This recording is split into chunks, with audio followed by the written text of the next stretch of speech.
Hello everyone, welcome to Grammar Grove English, where you will be learning English grammar, vocabulary and literary text from your syllabus.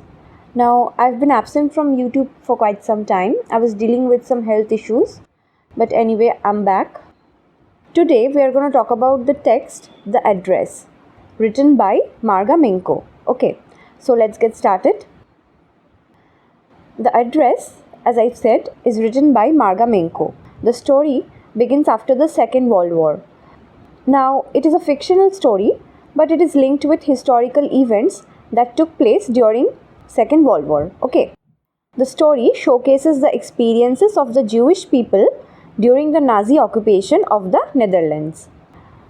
This story in particular talks about a daughter who goes back to her native place in Holland after the war. So the protagonist or the main character of the story is the daughter, and she is also the one who narrates the story. She talks about her experiences before and after the war. Now in the story, she goes back to the place where she was brought up, the neighborhood of her childhood home, and sees the familiar surroundings, and it is where her mother lived before the war. Okay, during the war, they had to leave their home and go into hiding.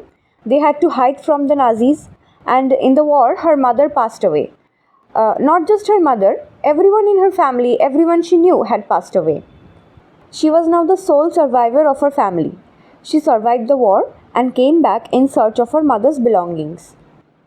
Now before we begin, let me give you some context regarding the Second World War. During World War II, the Netherlands was occupied by Nazi Germany. The Nazi regime targeted Jewish communities for persecution and deportation. As a result, a huge chunk of the Dutch Jewish population was murdered in the Holocaust. Now you might ask, what is the Holocaust? The term Holocaust is derived from the Greek word holocauston, which means sacrifice by fire or a burnt offering. The word was generally used to describe the death of a large group of people. But ever since 1945, it has been used to refer to the mass murder of the European Jews during the Second World War. The author, Marga Minco herself, was a Jewish writer who lived in the Netherlands and experienced the devastating effects of the Nazi occupation. Okay, she lost much of her family during the Holocaust. Now understand this, she had first-hand experience of the World War. She and her community faced much trauma, and that can be seen in this story. We see in the story how war brings destruction, pain and loss of lives to humans, and all this suffering has a deep impact on us.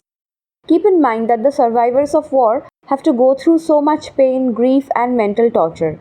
It is about how she handles the world alone after losing her mother and going through so much pain.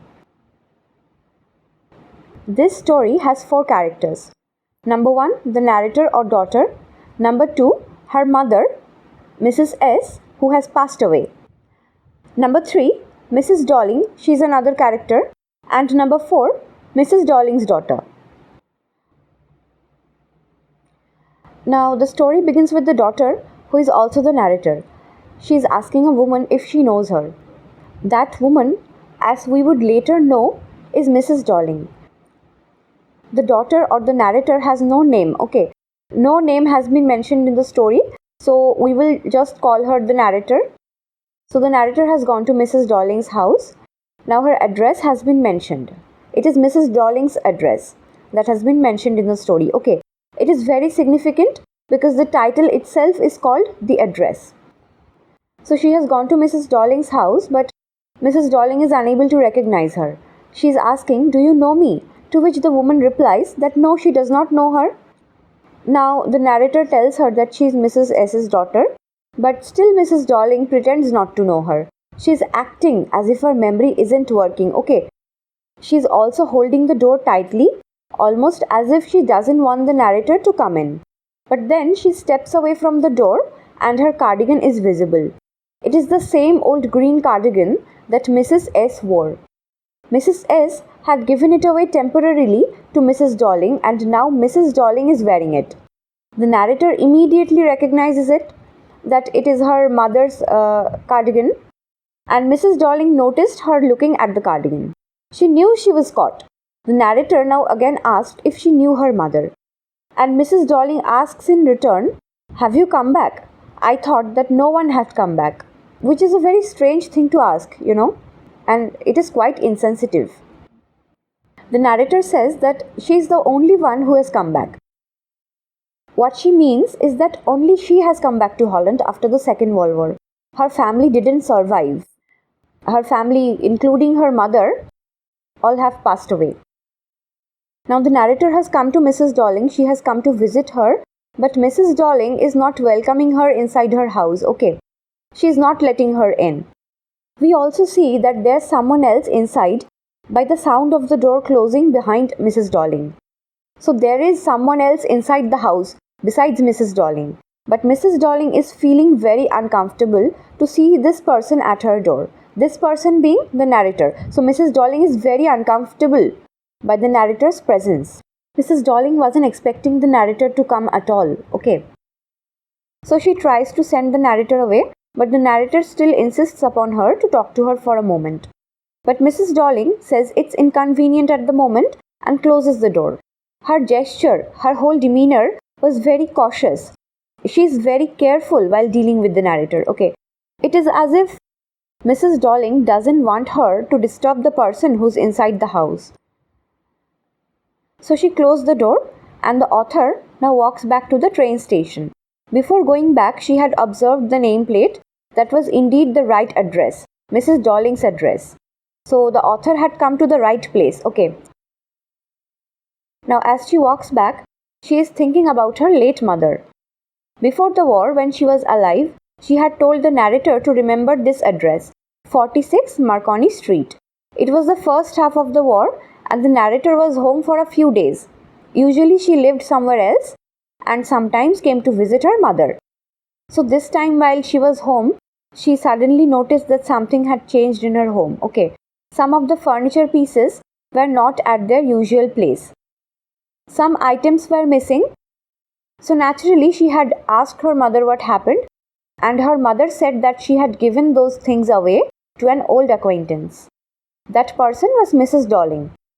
Her mother had not seen Mrs. Dorling for years, but suddenly one day Mrs. Dorling had showed up, and every time she came, she took something with her. She took the silverware, the antique plates, the large vases, crockery set, etc. Crockery set as in plates or dishes. Okay. Mrs. Dorling herself had suggested this because she wanted to save all the nice things Mrs. S had in her home. Now this sounds very sketchy to the narrator. She doesn't quite like it. Okay, like why is this woman suddenly coming to our house and taking all our furniture pieces? This is very fishy. This is very strange. Okay, the narrator is feeling this way. But the narrator's mother, Mrs. S, on the other hand, is very simple, very trusting. She believes that Mrs. Dorling is sincere and honest, that she is only trying to help her in case they leave their home during the war. Okay, now the war was approaching at that time, and the narrator's family, Mrs. S and her daughter, they were Jewish. Okay, they belonged to a Jewish family, so obviously they had to hide from the Nazis. And during the war, their whole house could have been destroyed. So nothing was certain, everything was uncertain. So naturally Mrs. Dorling had suggested that Mrs. S should give her things away to Mrs. Dorling, and Mrs. Dorling would keep those things for the time being, and after the war, they can come to her place and collect those things. Okay, they can take those things back after the war. Mrs. Dorling had proposed this to the narrator's mother. And Mrs. S, on the other hand, is very simple, very trusting. She believes Mrs. Dorling is sincere and honest, that she is only trying to help her in case they leave their home during the war. Now we can probably guess that Mrs. Dorling is definitely lying to her. She has planned this from the very beginning. But the mother does not see this. She trusts Mrs. Dorling blindly.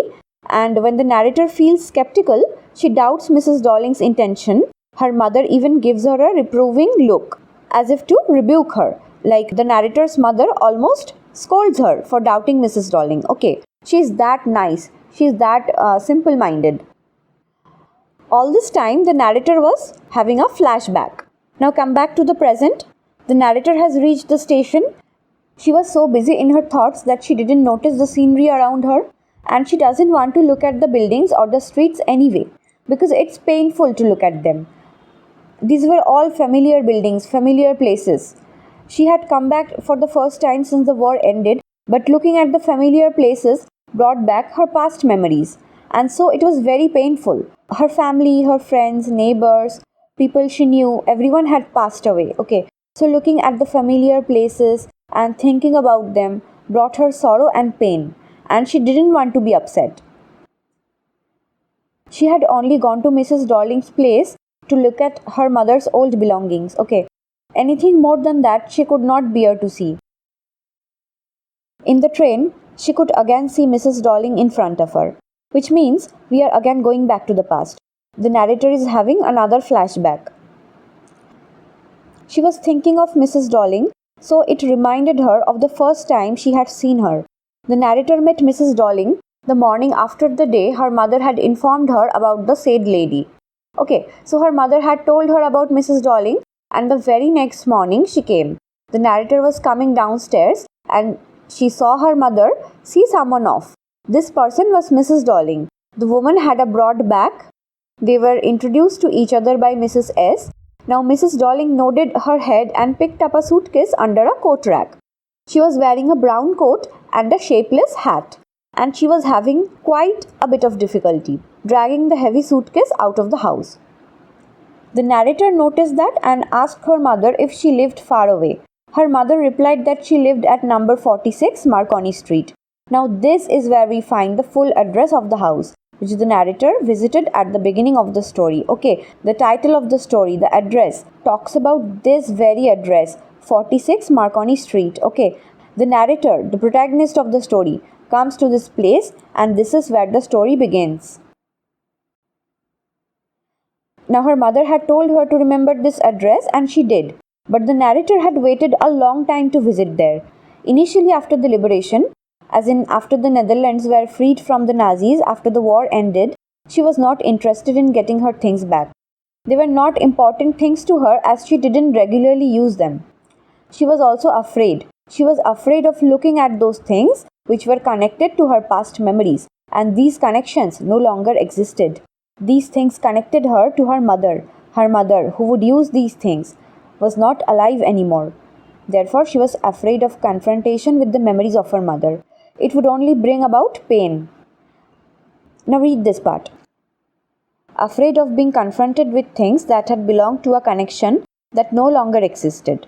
So she's talking about her mother's belongings, okay, which were hidden away in cupboards and boxes and waiting in vain until they were put back in their place again. Here the belongings have been personified. So she's saying those things were waiting to be put back in their original place, which is her mother's old house. So the belongings wanted to go back to her old house, which had endured all those years because they were things. Now these things had endured all these years of violent war only because they were things, not people, not humans. This means a normal human can't endure such a traumatic experience only because those were objects, those were things that they could endure or survive the wartime. No normal human being would be able to endure such a traumatic experience.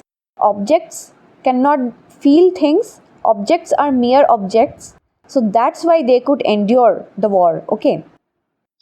But then things were getting normal in the narrator's life. Bread was getting to be a lighter color. There was a bed you could sleep in unthreatened. A room with a view you were more used to glancing at each day. So during the war, the ration was not of good quality. The quality of bread was not good. Bread was very coarse and dark colored. But afterwards, again good quality bread was being sold. People could get a good night's sleep without being alarmed. They were not scared of missiles or bombs anymore, so they could rest well at night. One could also look out of their window without any fear of being shot by a gun. So a state of normalcy had returned, okay? And during this time, the narrator got curious about all the things that were still at Mrs. Dorling's place. She wanted to see and touch them. After the first visit, she wanted to try one more time. So she tried visiting Mrs. Dorling again. So this time when she went to Mrs. Dorling's home, a 15-year-old girl opened the door. The narrator asked about her mother. She told her that she was outside running some errands, and the narrator decided that she would wait inside for her. So this little girl, this 15-year-old girl, was the daughter of Mrs. Dorling. Mrs. Dorling was not home and the girl had opened the door. The girl did not know who the narrator was, so she had let the narrator in. And so the narrator followed the girl inside. Now the inside of the house felt very familiar and yet very strange. We will see why. There was a Hanukkah candle holder hung next to a mirror. It belonged to the narrator's family. She remembered that she never used it as it was unmanageable. Then they had gone to the living room and she was very disturbed. She was standing in a room which she knew and she didn't at the same time. She was standing in the middle of her mother's belongings and they burdened her. Maybe because of the way things were arranged or the humid smell in the room, or it could be the ugly furniture. She was scared to look at anything. She sat down on a chair which the girl pulled out for her. Then she looked at the wooden tablecloth.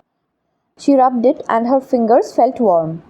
As she followed the lines of the pattern, she remembered a burn mark that was never repaired. So this tablecloth also belonged to her. The girl offered her a cup of tea now and she answered thank you. She saw the girl put 2 cups of tea in front of her.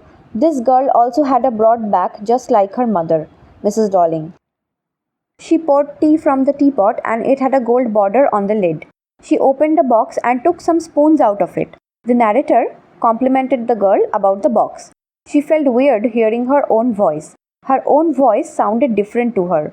Why? Because the teacups, the box, the spoons, everything belonged to the narrator. As the girl turned to give her the cup, she asked if she knew about the box. Then she added that it is antique, according to her mother. She pointed around the room and said that there are more. She told her to see them, although the narrator didn't feel like seeing them. She glanced over the tea table and remembered how she used to fancy the apple on the pewter plate. The girl shared that they used the plate for everything. Once they had even eaten of the plates that were hanging on the wall. But it wasn't anything special. By this time the protagonist found the burn mark on the tablecloth, which was an old mark, and the girl looked at her questioningly. Yes, I said. You get so used to touching all these lovely things in the house, you hardly look at them anymore. You only notice when something is missing, because it has to be repaired or because you have lent it, for example. What she means is that when you have everything beside you and all your needs are met, you have no shortage of things, you take those things for granted. Those things don't hold any value to you, they lose their value, you don't pay any attention to them. This had happened to the narrator. She had all those antique plates and everything in her old house. She used them regularly, so they had no special meaning to her. Okay, she barely paid any attention to them. But now that her mother is no more, her old house is probably destroyed in the war, she now learns the value of these things, the memories that were associated with them. She can now remember all the good memories with her mother when she looks at these things. But it also brings her pain. She grieves the loss of her mother when she looks at them. She says, you only miss something when it's missing from its place, or needs to be repaired, or you have lent it to someone. Here, this is clearly a sarcastic remark, a jab at the girl, okay, because her mother, Mrs. S, had only lent these things to Mrs. Dorling, and now Mrs. Dorling is not willing to give them back. But of course, the girl doesn't know about this. She is not at fault. As the narrator says this, she finds her own voice to be unnatural, strange. But she continued. She told the girl that once her mother asked her if she would help her polish the silver. It was a long time ago and she was bored that day. She asked her mother what silver is she talking about. Her mother said that it was the spoons, knives and forks. Up until this moment, she didn't know that those were made of silver. Hearing this, the girl laughed. The narrator then said that she bet the girl didn't know the plates and spoons she used were made of silver either. The girl hesitated and walked to the sideboard and opened a drawer. She said she would take a look at them. The narrator now jumped up and said she forgot the time as she had to catch the train. The girl asked if she did not want to wait for her mother. The narrator replied that no, she must leave. The girl pulled the drawer open to look inside. The narrator said she could find her way out and walked down the passage as she heard the jingling sound of spoons and forks. When she reached the corner of the road, she looked at the nameplate again. It said Marconi Street, number 46. The address was correct, but she didn't want to remember it anymore, as the things in there reminded her of memories of her old times. They made her remember her familiar life when her family was alive. The lesson here is that things or objects lose value when you are separated from them for a long time and you see them again in a strange environment. In a new environment, you cannot feel the same connection with your old things as you did before. You lose that connection. The narrator also thought that she had no place to even store them now. She now lived in a small rented room where blackout paper hung over the windows and no cutlery fitted in the narrow drawer. So during the war, it was compulsory to hang blackout paper over the windows. Blackout regulations were imposed before the declaration of the Second World War. These required that all windows and doors should be covered at night with suitable material, such as heavy curtains, cardboard, or paint, to prevent the escape of any glimmer of light that might aid enemy aircraft. Because at night, enemy aircrafts would try to detect lights from houses and target population centers. The narrator still had them on her windows, which means the impact of war was still fresh in her mind. She had still not been able to fully overcome the trauma of war. In this case, bringing back those old things would only cause her more pain, okay? So she finally decided to forget the address because it would be the easiest thing to forget. She had to forget many traumatic things, which was not easy. So forgetting that one address was not a big deal at all. Now, in conclusion, here we see the emotional struggles and mental suffering of a survivor of war. She is actively trying to move on from her past that doesn't exist anymore. She can't get her mother back. Her family is gone, and she's all alone living in a small house. And going back to Holland, to her native place, still hurts her very much. After the war, she has to start a new life. Even if no one else is there anymore, she has to survive for herself and live her life in a new place. In this story, you can feel the pain, grief, and mental torture the survivors of war have to go through. So this story is based on the author's own personal experience of war, okay? I hope you have understood what the story is trying to convey. Now, if you have any further questions or confusions, you can ask me in the comment section. I would like to know what you think regarding the narrator's situation. If I find your interpretations interesting, I would pin them in the comments. So that's it for today. If you'd like to see more such videos, subscribe to my channel and hit the bell icon to get notified. Thank you for tuning in, and I'll see you soon. Till then, take care.